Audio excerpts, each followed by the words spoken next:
श्री सुखदेव जी ने 5वें स्कंद के 26वें अध्याय में 28 प्रकार के नरकों का वर्णन किया है। और साथ में सुखदेव जी ने यह भी कहा है कि यहां तो मैंने केवल संकेत मात्र के एक सैंपल बताया नरकों का। नरक तो हजारों हजारों प्रकार के होते हैं और उन नरकों से किस प्रकार जीवात्मा को भीषण भीषण यातनाएं भोगनी पड़ती हैं, उन सब यातनाओं का वर्णन भी किया। तो परीक्षित जानना चाहते हैं कि हे महाभाग श्री सुखदेव जी, आपने अभी 5वें स्कंद के समापन पर जिन जिन नरक यातनाओं का वर्णन किया है, उन नरक यातनाओं से मनुष्यों को गुजरना न पड़े, जीवात्मा को गुजरना न पड़े, वो नरक यातनाएं, उग्र यातनाएं भोगनी न पड़े।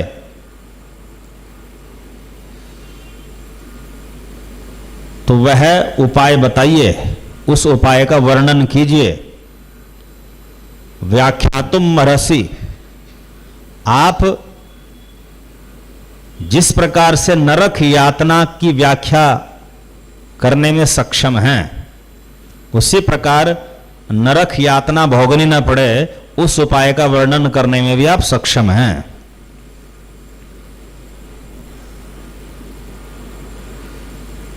तो परीक्षित का प्रश्न, नरकों में जो दुर्दशा होती है जीवात्मा की, उस दुर्दशा को देख करके उठा है।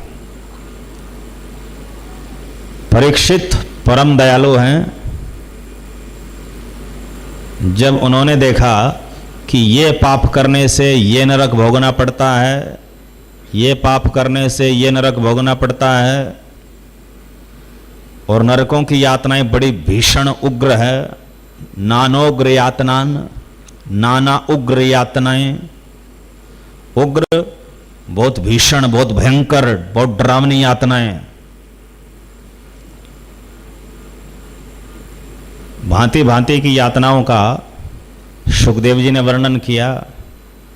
28 प्रकार के नरकों का वर्णन किया, जिनमें से कुंभी पाक नरक का जब वर्णन किया तो बताया कि जो मनुष्य नरदेह प्राप्त करके बारंबार पशुओं का, पक्षियों का मांस पका करके खाते हैं, कोई एक बार खा ले, 2 बार खा ले, 3 बार खा ले जीवन में, तो वो तो उसका प्रारब्ध बन जाता है, संचित बन जाता है। संचित बाद में प्रारब्ध बन जाएगा, और जब प्रारब्ध बनेगा तो इसी संसार में फिर उसको किसी न किसी जन्म में भोगना पड़ जाएगा कष्टों के रूप में। और जब कोई एक ही महापाप 1 बार, 2 बार, 3 बार नहीं, बारंबार करें, स्वभाव बन जाए, आदत बन जाए, संडे हो या मंडे रोज खाओ अंडे, इस प्रकार जो मेंटलिटी बना लेते हैं कि बार बार मांस खाओ तो भोजन का हिस्सा है, तो जिस प्रकार भोजन का हिस्सा मान लेते हैं मांस को, तो उनके लिए नरक व्यवस्था है। कौन सा नरक है उनके लिए? कुंभी पाक नरक। कुंभी पाक नरक, कुंभी कहते हैं घड़े को, और पाक माने पकाना। तो एक बहुत बड़ी हांडी होती है, उस हांडी को तपाया जाता है, उसमें तेल उबाला जाता है।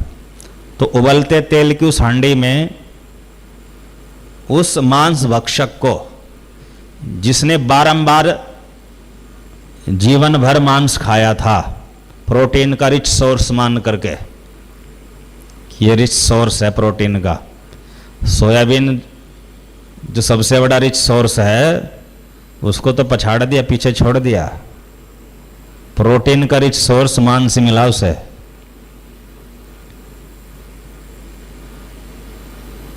मूंगफली जो है रिच सोर्स है प्रोटीन का, और बहाना क्या मिला कि प्रोटीन का रिच सोर्स है मांस। तो जिसने आदत बना ली मांस खाने की,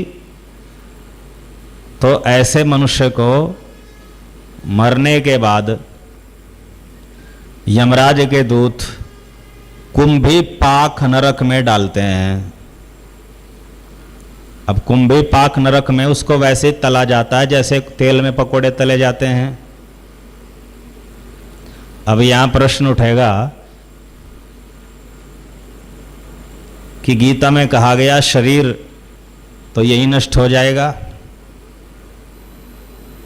सभी का शरीर तो यहीं रह जाता है, रही आत्मा, आत्मा को न अग्नि जला सकती, न जल गला सकता, न हवा सुखा सकती, न शस्त्र काट सकते, तो फिर उस आत्मा को कुंभी पाक नरक में कष्ट कैसे मिलेगा? तो इसका उत्तर यह है कि यमलोक में कुछ विशेष प्रकार के शरीर होते हैं, उन्हें कहते हैं यातना देह। यातना देह, यातना भोगने के लिए पहले से ही तैयार शरीर। जैसे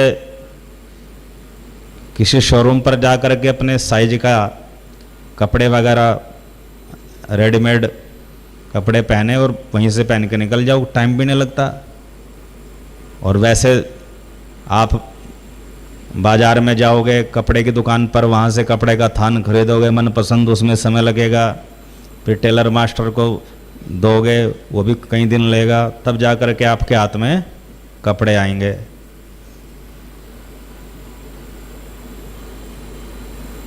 तो ये हो गए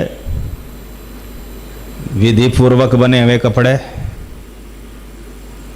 तो गीता में ये भी तो बताया गया कि शरीर जो है आत्मा के कपड़े हैं, वासांस जीर्णानि यथा विहाय। तो जो कपड़े यहाँ नष्ट हो गए वो तो विधि पूर्वक बने हुए कपड़े थे, माँ के गर्भ में शरीर मिला 9-10 महीने में, और फिर जीवन भर वो शरीर रहा, किसी का 50 साल, किसी का 70 साल, किसी का 100 साल। अब वो शरीर जीर्ण शीर्ण हो गया, नष्ट हो गया, तो आत्मा को दूसरा शरीर मिलता है कर्मानुसार। तो ये है विधि पूर्वक मिला हुआ शरीर। अब जैसे विधि पूर्वक बने हुए कपड़े हैं, वैसे विधि पूर्वक बना हुआ शरीर है। एक रेडीमेड शॉप से जो है कपड़े ले लिए, वो तत्काल में जो है फटाफट पसंद किए, पहने और चल दिए। तो ऐसे जैसे रेडीमेड कपड़े हैं, वैसे रेडीमेड जो बॉडी है वो मिलती है कहाँ? नरक में, नरकलोक में। अबे नरकलोक है कहाँ? पाताल का एक उपलोक, एक सब प्लानेट का नाम है नरक, भागवत में बताया गया है। पूरे ब्रह्मांड में 14 लोक हैं। तो सबसे ऊपर ब्रह्मलोक है, बीच में पृथ्वी है, सबसे नीचे पाताल है। तो पृथ्वी के पाताल के बीच में अतल, वितल, सुतल, तलातल, महातल, रसातल, ये 6 लोक हैं। और पृथ्वी के ब्रह्मलोक के बीच में भूवर्लोक, स्वर्गलोक, महरलोक, जनलोक, तपलोक, ये 5 लोक हैं। तो इन लोकों के कई कई तरह के उपलोक होते हैं, सब प्लैनेट्स। तो पाताल का एक उपलोक है यमलोक, और एक उपलोक है पितृलोक। जो पितरलोक है पितरों का, वो भी पाताल में ही पड़ता है। और ये सभी लोग एक प्रकार के स्वर्ग हैं। पृथ्वी से ऊपर भी स्वर्ग है, नीचे भी स्वर्ग है। निचले स्वर्गों को कहा गया भागवत के 5वें स्कंद में बिल स्वर्ग, और पृथ्वी से ऊपर के जो है उनको कहा गया द्यौ स्वर्ग। और पृथ्वी के जो 6 द्वीप हैं जो अदृश्य हैं, सूक्ष्म हैं, वो भी स्वर्ग हैं। 7वां जो जम्बू द्वीप है वैसे तो ये पहले वाले यहाँ गिनती में सबसे छोटा है। तो जम्बू द्वीप में भी 9 वर्ष हैं, वर्ष अर्थात भूखंड उनमें भारतवर्ष को छोड़ करके, और शेष जो 8 वर्ष हैं वो भी स्वर्ग हैं, वो भी सूक्ष्म है, दृश्य दिखते नहीं है। तो वर्तमान में जो पृथ्वी है ये भारतवर्ष है, जो पृथ्वी दिखाई देती है सैटेलाइट से, ये पूरा का पूरा भारतवर्ष है। और जैसे हम इंडिया मानते हैं, ये भारत खंड है उस भारतवर्ष के भीतर का। हरे कृष्ण कृष्ण कृष्ण हरे हरे, हरे राम राम राम हरे हरे। तो कर्म भूमि भारतवर्ष है, शेष जो है कर्म भोग भूमि है। तो ब्रह्मांड में प्रायः सभी लोक स्वर्ग हैं। इनमें जो पाताल हैं, अतल वितल सुतल तलातल रसातल महातल पाताल, इनमें सूर्य का प्रकाश नहीं पहुंचता। तो जो बड़े बड़े दैवीय उरग है अर्थात नाग है, जैसे वासुकी इत्यादि नाग, तो उनकी मणियों से जो है सूर्य के समान प्रकाश निकलता, उससे पाताल आदि लोग प्रकाशित होते हैं। तो पाताल यद्यपि एक स्वर्ग है, किंतु उसके जो उपलोक है वो अलग अलग प्रकृति के हैं। तो पाताल का जो उपलोक है पितृलोक, वो एक उप स्वर्ग है, छोटा स्वर्ग है। और जो यमपुरी है संयमनीपुरी, धर्मराज यमराज की पुरी संयमनीपुरी, तो संयमनीपुरी के भी 2 भाग हैं, एक न्यायालय विभाग है और एक दंड विभाग है। तो जो न्यायालय विभाग है वो तो संयमनीपुरी कहलाता है, और जो दंड विभाग है जहाँ पर भांति भांति के भयंकर दंड दिए जाते हैं उसे कहते हैं नरक। तो उन 28 प्रकार के नरकों का वर्णन तो भागवत में किया गया, किंतु समस्त नरकों का वर्णन नहीं किया। तो सुखदेव जी ने कहा कि ये तो सब नरक के सांकेतिक संकेत मात्र हैं, एक सैंपल है। नरक तो और भी बहुत प्रकार के हैं। तो नरकों में दी जाती है यातना। कौन सी यातना? मरणोपरांत यातना। तो मरणोपरांत जो यातना दी जाती है, वो यातना दी जाती है एक विशेष प्रकार के शरीर से, उसे कहते हैं यातना देह, रेडीमेड बॉडी। तो वहां थोक में होती है यमराज के दूतों के पास यातना देह, थोक में। जितने भी जीव वहां पर यमदूत पकड़ करके ले जाएंगे, तो उन जीवों को यातना देह में प्रवेश कराया जाता है। जो स्थूल शरीर था पृथ्वी वाला, वो तो यहीं पर नष्ट हो गया, किसी का दफना दिया गया, किसी का जला दिया गया। अब जो आत्मा निकली, तो आत्मा अकेली नहीं निकलती, सूक्ष्म देह, जिसे लिंग देह भी कहा गया भागवत में, सूक्ष्म देह के साथ निकलती है। तो सूक्ष्म देह, लिंग देह, ये भी तब से हैं जब से सृष्टि है। तो सूक्ष्म देह के भीतर आत्मा बंधी रहती है। जैसे एक तोता पिंजरे में बंद है, और पिंजरे सहित तोता एक आलमारी में बंद है। तो उस आलमारी को समझ लो, अलमीरा को समझ लो, स्थूल शरीर जो यहां पर नष्ट हो जाता है, जन्म लेता है, उस पिंजरों को समझो सूक्ष्म शरीर। किंतु पिंजरे में ताला लगा है, वो ताला कोई नहीं खोल सकता, केवल भगवान खोल सकता है। तो इसलिए यमराज के दूत क्या करते हैं, पिंजरे से ही तोते को निकाल लेते हैं, तो तोता यानी आत्मा, और पिंजरा सूक्ष्म शरीर, और अलमारी स्थूल शरीर। इस तरह बंधन में बंधा हुआ है आत्मा, दो प्रकार के शरीरों में, दो प्रकार के बंधनों में। तो जैसे कोई तोते का पिंजरा तो खोल ना पाए, तो तोता ले जाना चाहते हैं तो पिंजरे से तो उठा के ले जाएंगे कि नहीं? ऐसे ही यमराज के दूत पिंजरे से ही तोता ले जाते हैं, आत्मा को नहीं पकड़ सकते वे, क्योंकि आत्मा अव्यक्त है। तो वे सूक्ष्म शरीर को खींचते हैं शरीर में से, तो सूक्ष्म शरीर दिखाई तो देता नहीं, वायुमय होता है। तो उस सूक्ष्म शरीर को जब ले जाते हैं और यमराज जी के द्वारा न्याय हो जाता है चित्रगुप्त के द्वारा,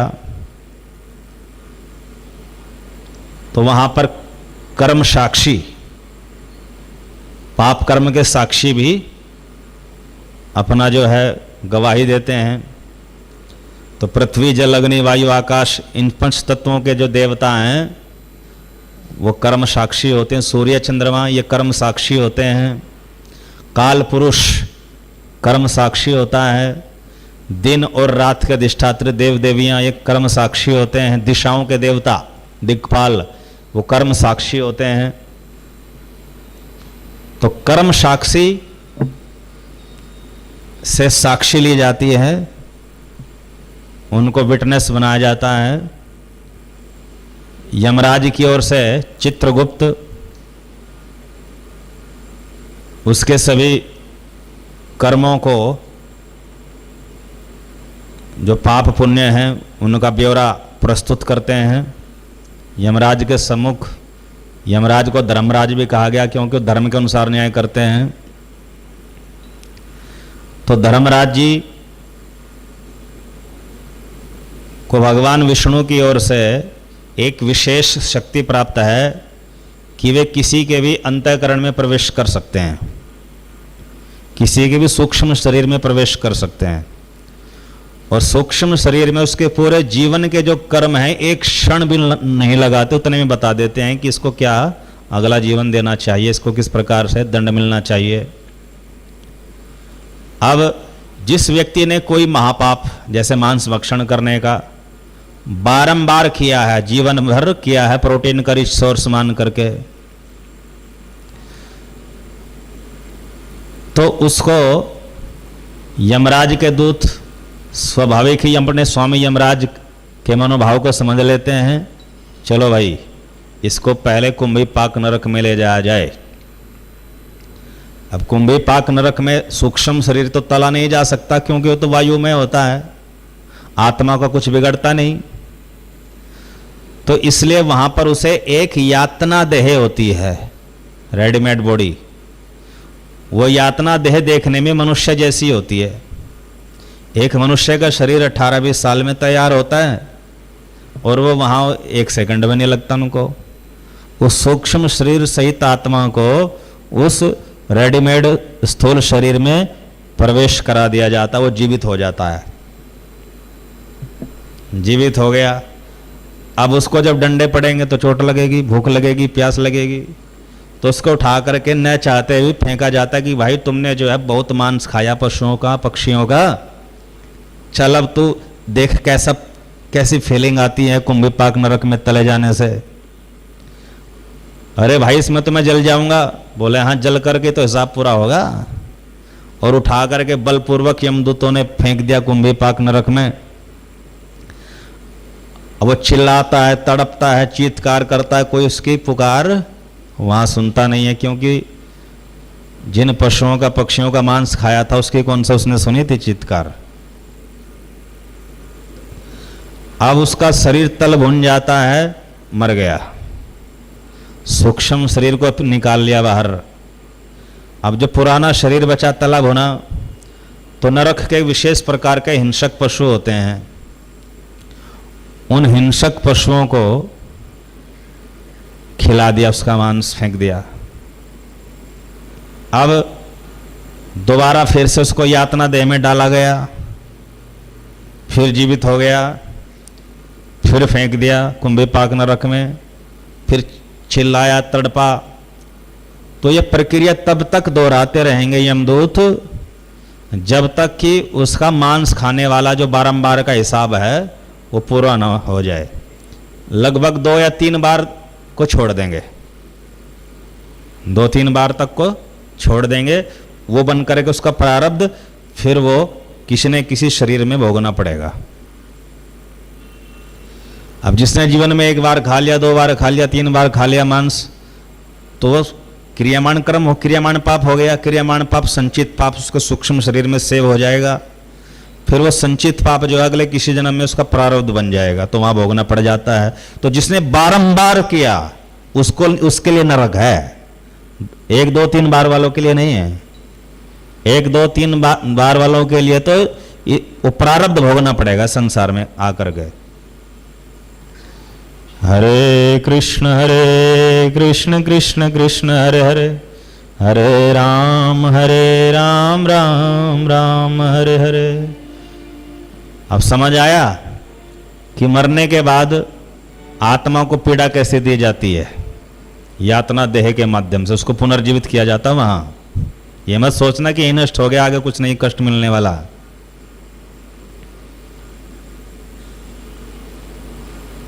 तो ये संपूर्ण न्याय व्यवस्था है भगवान की ओर से। यहां पर तो संपूर्ण न्याय संभव ही नहीं है भौतिक संसार में, केवल भारत में नहीं, किसी भी देश में। अगर कोई एक मनुष्य की हत्या करेगा तो उसको 1 बार फांसी हो सकती है, 100 की करेगा तो भी 1 बार ही होगी, 1000 की कर दे तो भी 1 ही बार फांसी हो सकती है। इसलिए तो जो टेररिस्ट हैं उनके मनोबल बड़े होते हैं। अरे अधिकतम कष्ट तो फांसी लगेगी ना, 100 बार, 200 बार, 1000 बार तो नहीं लगेगी, इसलिए वो फिर अधिक से अधिक लोगों को मारते हैं। तो ये अपूर्ण न्याय व्यवस्था है। तो भगवान की जो न्याय प्रणाली है वो संपूर्ण है, परफेक्ट है। क्योंकि वहां पर वो जितनी बार जितने लोगों को मारा था उतने बार ही उसको भांति भांति के कष्ट दिए जाएंगे। अब यहां पर जो प्रतिबंधित पशु है, पक्षी है, उसको मार दे, न्यायालय ने जिसको प्रतिबंधित कर रखा, संविधान ने जिस पशु पक्षी को प्रतिबंधित कर रखा, जैसे काला हिरन प्रतिबंधित है, उसको मार दे तो केस चलेगा और बाद में सजा होगी कि नहीं ये भी कोई जरूरी नहीं। और दूसरे पशुओं को मार दे तो कोई सजा का विधान ही नहीं है। अब भगवान के यहाँ तो संपूर्ण न्याय व्यवस्था है। भगवान के कानून में तो सभी पशु प्रतिबंधित की श्रेणी में आते हैं, सभी पक्षी प्रतिबंधित की श्रेणी में आते हैं। यहाँ किसी भी पशु को मारना, किसी भी पक्षी को मारना भगवान के संविधान का उल्लंघन है। और जितनी बार जो कोई जितने पशु पक्षी मारेगा या पशु पक्षियों का मांस खाएगा, एक व्यक्ति है कि वो वध करता है, एक व्यक्ति है उस मांस को बेचता है, एक व्यक्ति है उस मांस को पका करके खाता है। और जो पका करके खाने वाला है वो कहता है कि मैंने तो वध किया नहीं, मैंने तो मांस बेचा नहीं, मैं तो खा रहा हूं। भाई अगर तू ना खाता तो ना वो वध करता ना वो बेचता, तो मुख्य दोषी तो खाने वाला ही हुआ ना, किंतु दोषी वो भी है, बेचने वाले भी और वध करने वाले भी। हरे कृष्ण कृष्ण कृष्ण हरे हरे, हरे राम राम राम हरे हरे।